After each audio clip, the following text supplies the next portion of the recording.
पता है इस हरी मेहंदी में लाल रंग कैसे आ जाता है? कष्ट सहकर। लाल चटकता रंग चाहिए तो इन मेहंदी के पत्तों को पीसना पड़ता है, बार बार प्रहार करने होते हैं।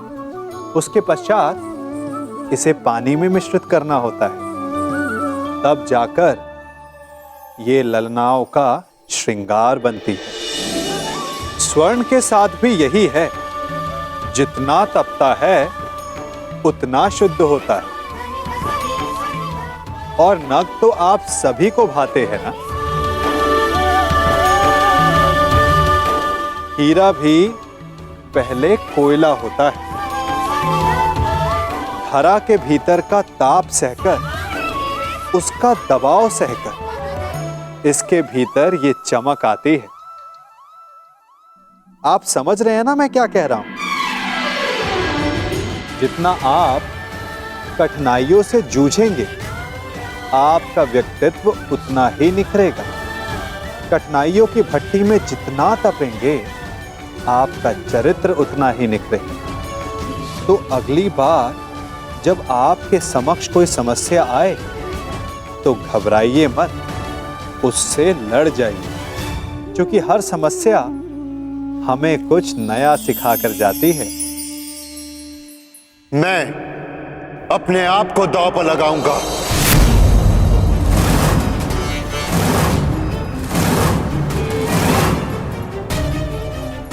नहीं ज्येष्ठ, दांव पर मैं लगूंगा।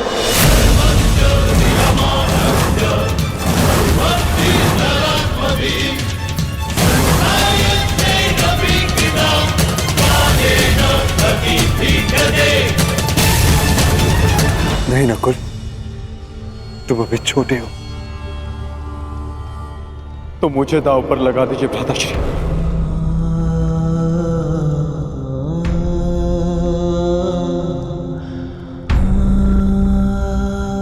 एक अवसर मुझे दीजिए। सही कहा था मामा श्री ने, पिता की अनुपस्थिति में बड़ा भाई ही पिता होता है। पर मुझे तो एक पल भी ऐसा स्मरण नहीं होता जब आपने मेरा पालन ना किया हो, मुझे प्रेम ना किया हो। हर पल आपने अपना कर्तव्य निभाया है ज्येष्ठ। आज मुझे अपना कर्तव्य निभाने दीजिए। नहीं अनुज, अगर कोई दांव पर लगेगा तो वो मैं। नहीं भ्राता, यदि दांव में मैं हार गया तो आप मुझे युद्ध करके छुड़वा लेंगे, परंतु यदि आप हार गए तो मैं आपको नहीं छुड़वा पाऊंगा भ्राता।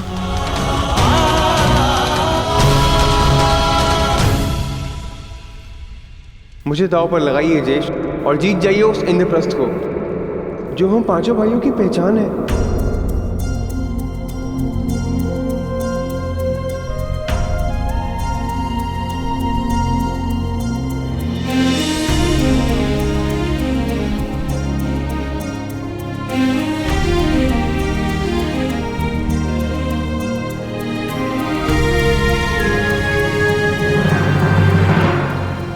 मैं अपने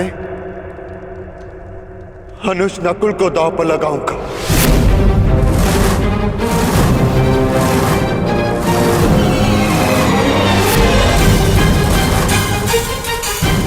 खेलिए सम्राट, इंद्रप्रस्थ को पाने के लिए नकुल को खेलिए।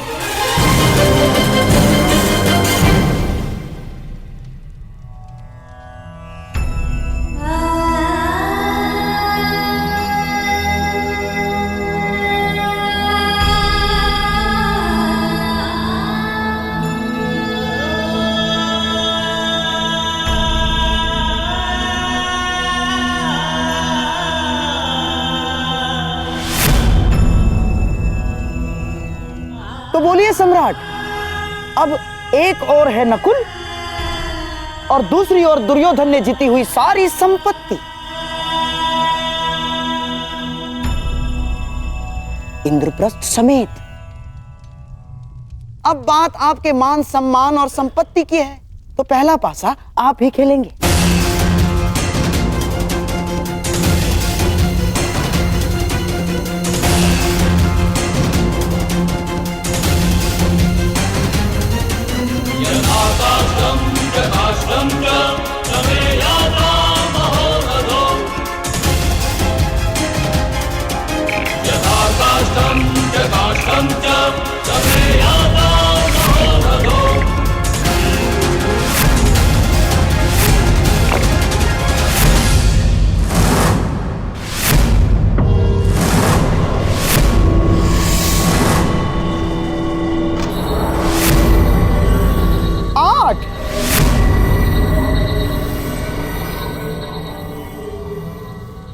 अब देखते हैं कि मेरे दुर्योधन के भाग्य में क्या लिखा है।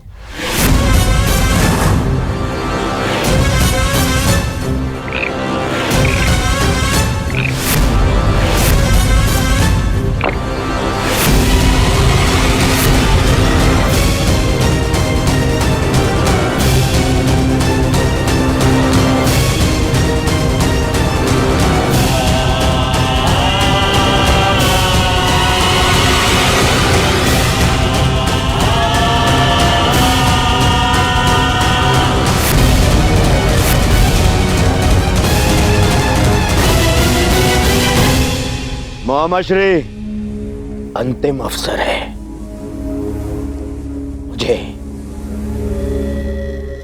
12 चाहिए मामाश्री। दुर्योधन, पासे तो भाग्य के अधीन होते हैं। अब देखते हैं तुम्हारे भाग्य में क्या लिखा है।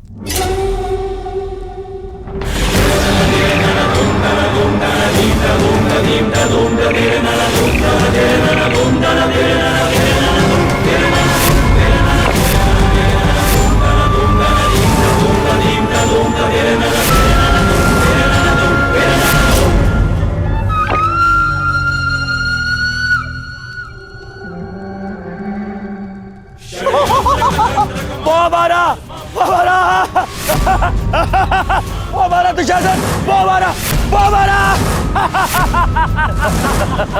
हमारा सीधे पांव पारा।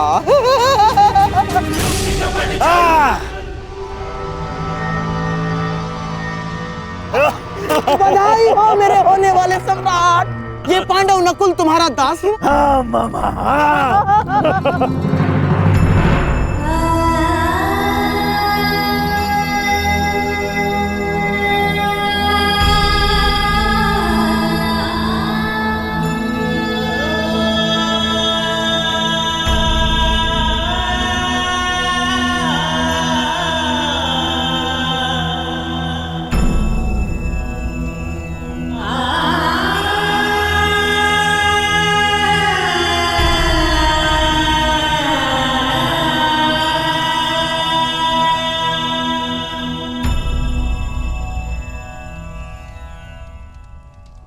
नहीं ज्येष्ठ, मेरे गर्व के पल को यूं अपने आंसुओं में मत बहने दीजिए। मेरे लिए ये गर्व की बात है कि मैं अपने भाई के मान के काम आ सका।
दास मुकुट नहीं पहनते। निकाल इसको।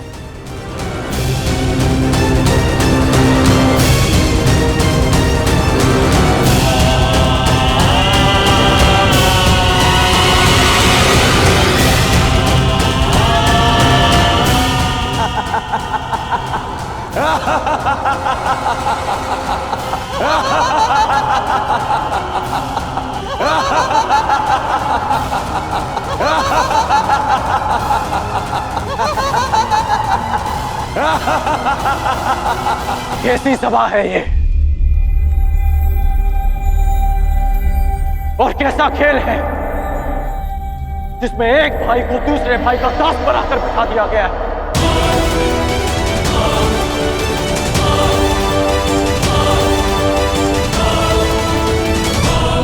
कैसी सभा है ये और कैसा खेल है जिसमें एक भाई को दूसरे भाई का दास बनाकर बिठा दिया गया है। तुम्हारे इस प्रश्न का उत्तर यदि यहाँ किसी के पास है तो केवल सम्राट युधिष्ठिर के पास है अंगराज। परंतु तुम्हें उत्तर देने से महत्वपूर्ण प्रश्न उनके समक्ष ये है कि अब वो किसे दांव पर लगाएंगे।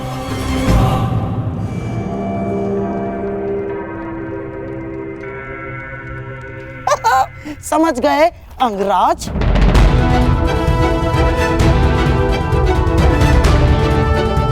कहिए सम्राट, अब आप किसे दांव पर लगाएंगे?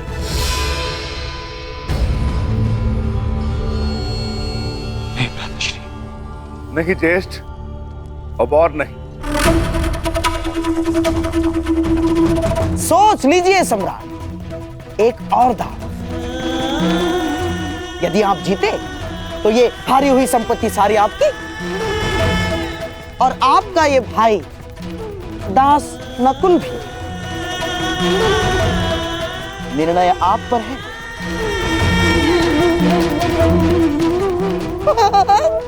सोच लीजिए।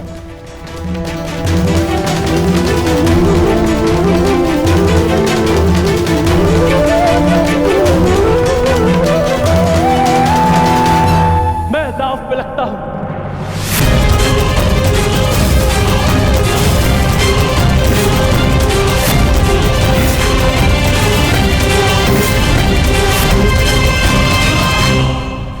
नहीं नहीं सहदेव, नहीं।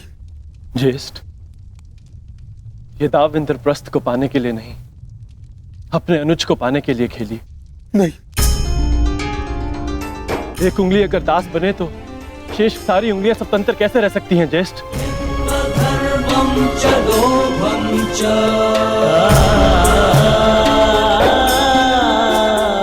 मुझे विश्वास है कि आप मुझे अवश्य जीत लेंगे और नकुल को भी।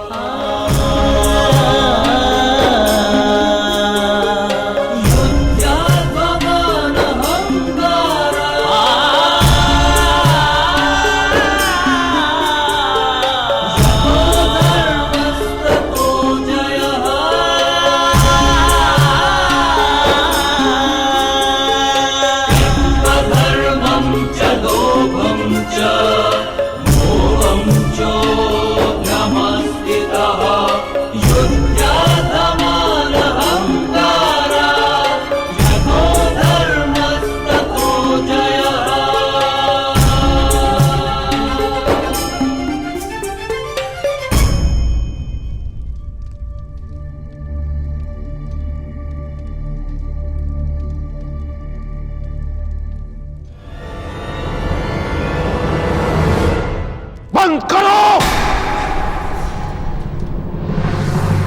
इसे, क्षण समाप्त करो इस खेल को, इसे क्षण।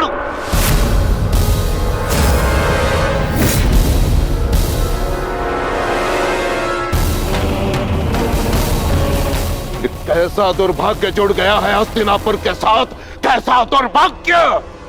अरे कुरुवंश के दो राजकुमार, उन्हीं का भाई उन्हें उनका दास बना रहा है। अरे क्या ये वही कुरुवंश है जो अपने भाई के अधिकार के लिए महामहिम अभी तक जीवित है? क्या ये वही कुरुवंश है? क्या महाराज पांडु अपने राज्य, अपने पुत्रों को अपने भाई के विश्वास पर छोड़कर चले गए थे? आचार्य, नियम ये है कि कोई भी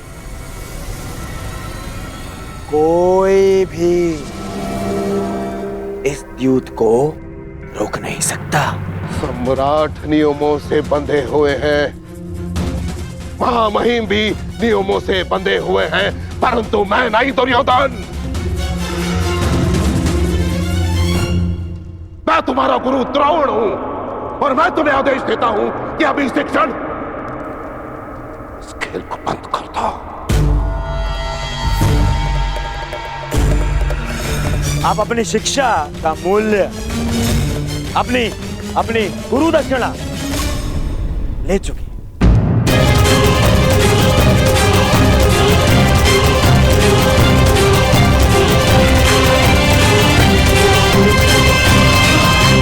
दुर्योधन, तुम्हारे विचार सुनकर अच्छा लगा। अब गुरु वंश में गुरु की शिक्षा मूल्य से चुकाई जाएगी। यहां उपस्थित सभी सभासद सुन ले, यदि एक चौसर इस क्षण बंद न हुई तो परशुराम शिष्य द्रोण के बाणों को कोई नहीं रोक पाएगा, कोई भी नहीं।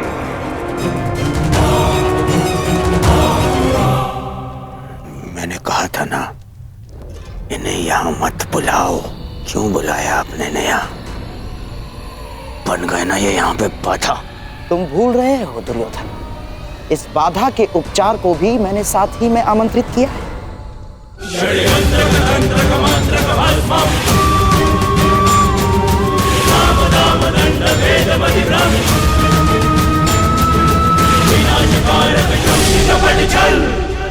पिताश्री, हमें नहीं भूलना चाहिए कि आज हम जो कुछ भी हस्तिनापुर की कृपा के कारण, महाराज धृतराष्ट्र की कृपा से, और वैसे भी कुमार दुर्योधन से मेरी मित्रता वर्षों से, इसीलिए मेरा कर्तव्य है कि मैं उनका पक्ष लूं और सदैव उनका पक्ष लेता रहूंगा। जब तक पांडव जीत रहे थे आप शांत बैठे रहे, और जब कुमार दुर्योधन की विजय प्रारंभ हुई तो आप तिलमिला उठे। यदि आज आपने इस सभा को त्याग दी तो आपके और मेरे पिता और पुत्र के संबंध को त्याग के जाएंगे आप यहां से।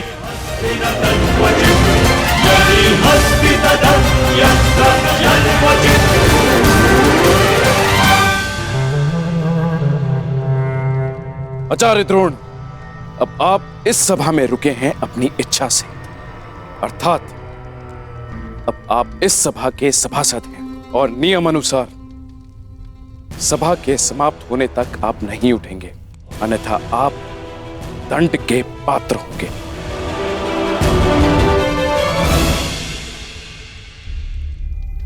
भावुक हो गया मैं। धन्य हो सम्राट, कितने भाग्यशाली हैं आप। तो सम्राट, क्या आपके भाग्य को एक अवसर देंगे?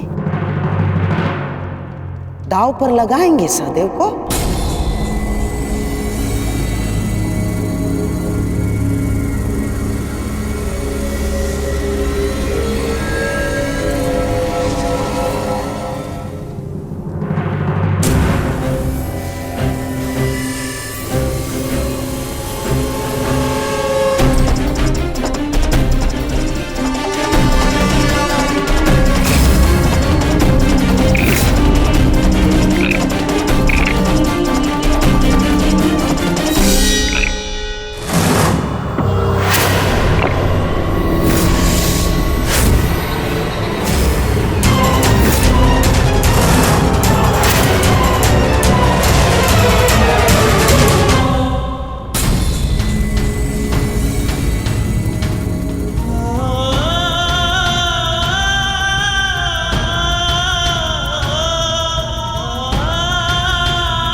अगले होते माद्री पुत्र सहदेव की।